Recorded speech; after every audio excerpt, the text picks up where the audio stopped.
여러분 반갑습니다. 선생님하고 같이 공부할 텐데 여러분들 온라인 강의를 열심히 들어가지고 이제 개념은 좀 이해하지 않았을까 생각이 들어요. 오늘은 기존에 공부했던 걸 가지고 문항을 풀면서 세 문항 풀 거예요. 그냥 개념 정리를 더 해보고 실력을 조금 높여보자 이거예요. 자, 1번은 화학 변화를 모두 골라래요. 골라야지 뭐 그죠? 설탕을 물에 녹인다 그랬어요. 그러면 화학 변화의 의미가 뭐냐? 트림도 나오는 거 같네. 화학 변화의 의미가 뭐냐? 화학 변화는 그렇지 맞아요. 성질이 변해야 돼.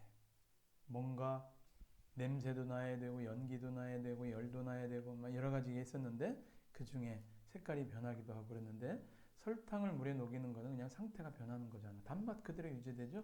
이건 물리 변화예요. 물을 가열하면 기포가 발생한다. 이건 뭐 상태가 변한 거 아니야? 액체인 물이 뭐가 되는 거야 지금? 기체인 수증기 되는 거잖아. 이건 물리 변화잖아요. 근데 화학 변화를 모두 고르랬는데 다 보기에서는 답이 두 개밖에 없어. 그럼 답은 그냥 디귿 리을이 될 텐데 이렇게 문제를 푸는 학생들은 문항풀이의 대가야. 달인이야.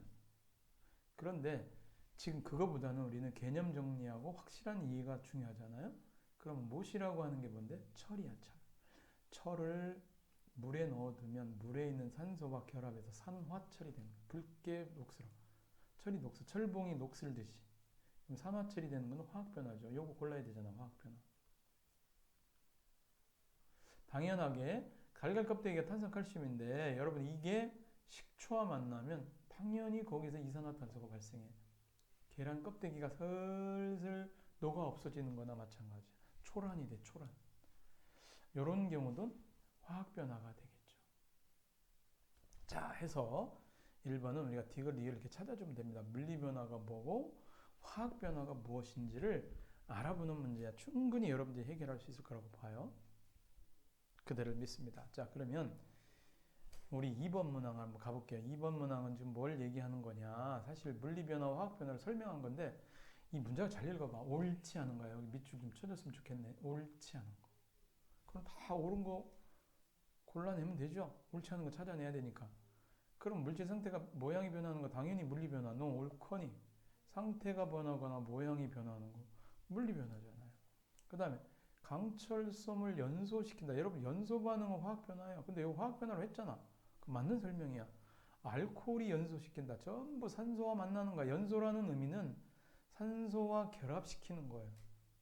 강철섬이 산소와 결합하면 산화철이 될 거고 알코올이 산소와 결합하면 CO2 만들거나 이산화탄소 만들거나 거기 또 물까지 만들어지겠죠.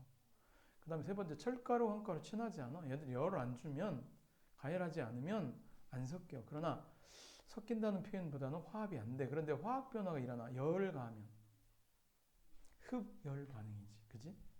그 다음에 네 번째 설탕이 물에 녹는 거. 설탕 분자가 원래 따닥따닥 붙어갖고 고체덩어리 설탕이었는데 물속에 들어가면서 빠이빠이 멀어지는가 멀어져간 그대. 에? 이건 뭐야? 물리 변화지 그냥 자기 분자 그대로 있고 물리 변화네 물리 변화. 이건 맞는 내용이야. 다 맞네. 2번 맞고 3번 맞고 4번 맞으면 선생님 4번이 답이네요. 그렇지. 아니 5번이 답이네요. 그렇지. 5번. 화학 변화가 일어나도 원래 물질이 가지고 있던 성질이 변하지 말아야 화학 변화지. 변하지 않는다? 이게 물리 변화잖아. 이게 모순이야. 5번 찾아내면 되겠습니다. 자, 그러면 여러분들이 5번까지 해결이 됐다면 이제 마지막 문제 볼까요? 화학 반응이 일어나도 변하지 않는 것끼리. 야, 인생을 살아보니까 선생님 이 나이까지 변하지 않아야 될 게 있고 변해야 될 것도 있겠지. 변하지 않아야 될 것들이 참 많아요. 응? 값진 거야. 고귀한 것이야. 인생을 살면서. 근데 우리 화학 반응이니까 화학 변화가 일어났다는 얘기가 이미 이 자체 말에서는 화학 반응이 일어났다는 얘기는 화학 변화가 일어났다는 얘기야. 화학 변화가 일어났는데 변하지 않는 거. 오, 이제까지 뭐 성질 변하고 맛도 변하고 냄새도 나고 뭐 생각했었는데 변하지 않는 게 있다면 그게 뭐냐? 질량이 보존되는 거야. 질량이 보존돼. 근데 왜 질량이 보존되느냐? 원자의 종류와 원자의 개수가 변하지 않는다고 그랬어. 이거 중요한 거예요. 왜 그랬냐? 내가 여러분들에게 레고 같은 블럭을 한 100개를 줬어. A 학생, B 학생. 그러니까 A는 그걸 열심히 조립해가지고 빌딩을 만들고 B는 열심히 조립해 자동차를 만들었다. 종료 안 변했어. 블록. 그 100개 다 썼어. 그러면 질량이 변하지 않겠지. 둘 다. 빌딩을 만들든 자동차를 만들든 질량을 재보면 종류와 개수가 변하지 않았기 때문에 질량이 보존되는 거잖아. 그럼 질량이 보존된다는 의미는 종류가 변하지 않아서 원자의 개수가 변하지 않아서 질량이 보존되는 거겠지. 바로 우리는 3번을 찾아주면 훌륭한 답이 되는 거야. 이어서 계속 하려면 우리는 어떻게 해야 돼? 진도를 더 나가야 돼. 그치? 공부를 한 다음에 해야 돼요. 자, 오늘 여기까지 하겠습니다. 바이바이. 다음 시간에 만나요.